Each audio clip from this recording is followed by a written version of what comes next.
मोदी सरकार माफिया सरकार, एक माफिया सरकार बन चुकी है। सरकार अब नहीं रही। सीधे सीधे कह सकते हैं मेरे दोस्त कि मोदी सरकार का सरकार की जो कार्य प्रणाली है, जो स्टाइल ऑफ वर्किंग है, जो स्टाइल ऑफ फंक्शनिंग है, वो एक माफिया की तरह हो चुका है, एक माफिया गैंग की तरह हो चुका है और उसी तरह काम भी हो रहा है। अब इसमें सबसे आगे कौन है? आप समझ सकते हैं कि भाई सी नरेंद्र मोदी आगे आगे हैं, हेड हैं, चीफ हैं इस गैंग के। और आप समझ सकते हैं कि दूसरी पोजीशन पर और कोई नहीं, आपके शाह जी हैं। तीसरी पोजीशन पे उनके गैंग को सपोर्ट करने के लिए अगर कोई है, मॉरल सपोर्ट देने के लिए, तो गोदी मीडिया है। वो कुछ भी करेंगे उसे छिपाने के लिए। उसके पीछे पीछे उस गैंग में ईडी है, सीबीआई है, इनकम टैक्स है। इतने लोग, मतलब ये इस तरह से इस माफिया राज को, माफिया सरकार को चलाया जा रहा, माफिया सरकार देश को चला रही है। अब इसे किस निगाह से आप देखते हैं? आपके सोचने का तरीका क्या है? आप क्या सोचते हैं वो तो आप ही बता सकते हैं। लेकिन दोस्तों, जो हो रहा है वो ठीक नहीं हो रहा है। पहली बात तो मैं आपको बताऊं कि गौ हत्या के नाम पर नासिर और जुनैद को जिंदा जला देने वाली घटना इस देश के बुद्धिजीवी लोगों को, इस देश के सोचने की बात है, गंभीरता से सोचने की बात है। इसके परिणाम क्या होंगे ये बाद की बात है, लेकिन जो हो रहा है वो बहुत गलत हो रहा है। बात यहां हिंदू और मुसलमान की नहीं है, लेकिन इस्तेमाल हिंदू और मुसलमान के नाम पे ही हो रहा है। नरेंद्र मोदी की सबसे लहलहाती खेती अगर कोई है तो वो है हिंदू मुसलमान, और इसी के नाम पे इसे करवाया जा रहा है। जुनैद और नासिर को मैं मुसलमान या हिंदू नहीं मानता, मैं तो सिर्फ दो इंसान मानता हूं जिन्हें जिंदा जला दिया एक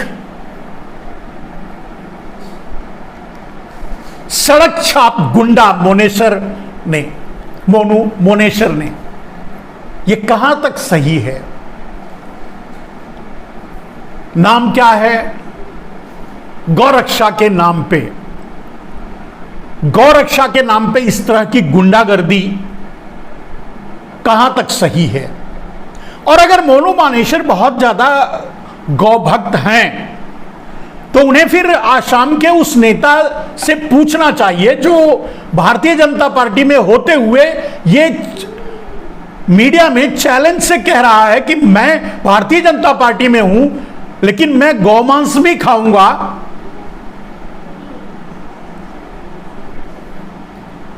उसको क्यों नहीं जिंदा जला देते? ये दोहरा मापदंड और ये न्याय नहीं है, ये तो सिर्फ एक साजिश है। कैसे हिंदू मुसलमान के नाम पे बरगलाया जाए देश को, ध्रुवीकरण करवाया जाए और उनसे वोट लिया जाए।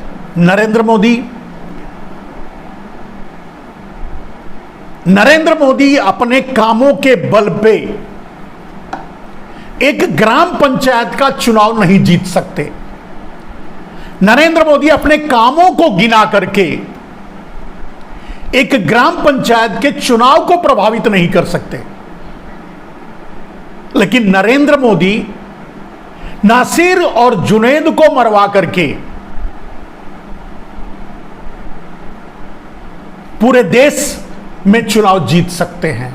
यह बात नरेंद्र मोदी ने अपने दिमाग में ठूंस लिया है एकदम से, और इसीलिए वो न्याय, अन्याय, समाज, देश, प्रभाव, हर चीज से ऊपर उठ करके बस किसी भी कीमत पे किसी भी दो इंसान को मार करके, वहां तो नासिर और जुनैद मरा, यहां तो मां बेटी जिंदा जला दिया, कोई रिएक्शन नहीं। मैं हमेशा यह कहता हूं कि नरेंद्र मोदी के लिए, अगर नरेंद्र मोदी को चुनाव में अपने कार्यकर्ताओं को, अपने नेताओं को, बड़े से बड़े नेताओं की बलि चढ़ानी पड़ी तो चढ़ा करके उसके नाम पर वोट मांगेंगे, सेना की बलि चढ़ाकर उसके नाम पर वोट मांगे, कुछ भी कर सकते हैं। इस पर मैं आप लोगों को बता चुका हूं लाइव में कि जितनी भी घटनाएं भारत में आतंकवादी अटैक्स हुए हैं, आतंकवादी घटनाएं हुई हैं, या हिंदू मुसलमान के दंगे हुए हैं, वो टारगेटेड रूप से चुनाव के 3 से 6 महीने पहले करवाए गए हैं, और उसके जरिए चुनाव जीता गया है, उसके जरिए वोट मांगा गया है, अपने सैनिकों को मरवा करके वोट मांगा गया है। इस हद तक राजनीति गिर जाएगी, इस हद तक यह अंदाजा तो नहीं था।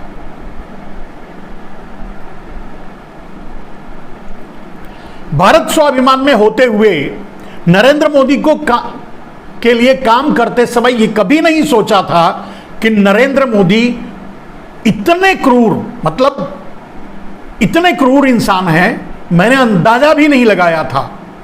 हालांकि भारत स्वाभिमान में यह बहस का विषय होता था कि नरेंद्र मोदी पर भरोसा किया जाए कि नहीं, क्योंकि वो गुजरात को बेच रहे थे, गुजरात में मल्टीनेशनल कंपनियां ले आ रहे थे, गुजरात का एक एक चप्पा अडानियों और अंबानियों को बेच रहे थे, विदेशी पूंजीपतियों को बेच रहे थे, दूसरे देशों को बेच रहे थे, जिससे सब ये समझते थे कि जो भारत स्वाभिमान काले धन की बात करता है, काले धन के लाने की बात करता है, एफडीआई को रोकने की बात करता है, स्वदेशी की बात करता है, व्यवस्था परिवर्तन की बात करता है, मोदी तो उस राह के राही नहीं है।